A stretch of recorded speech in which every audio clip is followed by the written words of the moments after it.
What is crackin' bowlers? Chris Beans here with Bowlers Rant, bringing you one new update from Storm Bowling. Don't forget to hit that like and subscribe button and turn on those notifications. All right, this is something that has not been announced yet, but that was leaked to me in a private message about the upcoming Spectre replacement. Let's take a look at the rumored ball now. Behold the STORM REVENANT. Okay, now again, this is based from a screenshot that I had to kind of pull and blow up, so forgive the lack of clarity, but this is what was provided to me, and this is supposedly the replacement for the Spectre. Why do I say that? Because I have the design intent doc, and we're going to look at that right now. Bang, there it is. So this is supposedly the replacement for the Spectre, and there's a couple key things here that you're going to like if you did like the Spectre, notably the R3S Pearl cover stock, okay? And yes, it's the same core, right? The big difference here is really, other than the color being sapphire and iron, is Reactagloss. Now, I did do the courtesy of pulling the Spectre specs just so you could take a look at that, and here it is.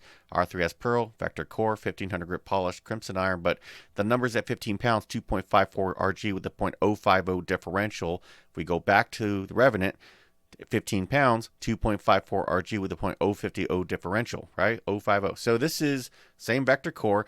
What's also interesting in the design intent doc is that you see here towards the bottom, it says the vector core has some extra post-drilled asymmetry built into it if the bowler driller chooses to use it, a feature unique to the design of the symmetric core, right?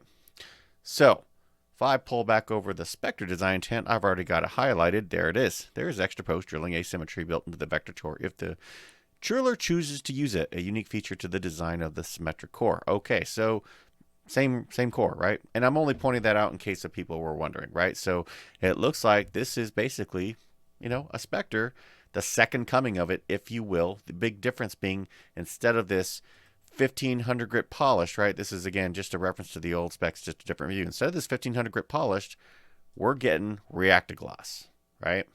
My last video called it Reactapolish because I just wasn't thinking correctly. So yeah, this is looking good. And the fragrance is Bear Claw. Have you ever had a Bear Claw? I've had Bear Claws. They make them in Federway, Washington. That is the city I grew up and graduated in.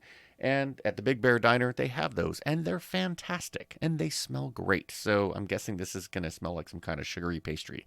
But I digress. So I'm wondering, does anybody know anything about this ball? Has anybody seen anything about this ball? Do they know when this ball is going to get announced? Maybe this week, maybe next week. Who knows? If you do know, I'd like you to hit me back so we can continue the conversation, because I'd like to know more about this ball and if anybody even knows anything about it. So what do you think? What do you think of the Revenant? Do you like the way this looks, or do you like the way the Spectre looked? If you were to get one of these, what lab would you go with? Drop me a comment. Let me know. Let's continue the conversation. More updates are coming. And until then, bow well.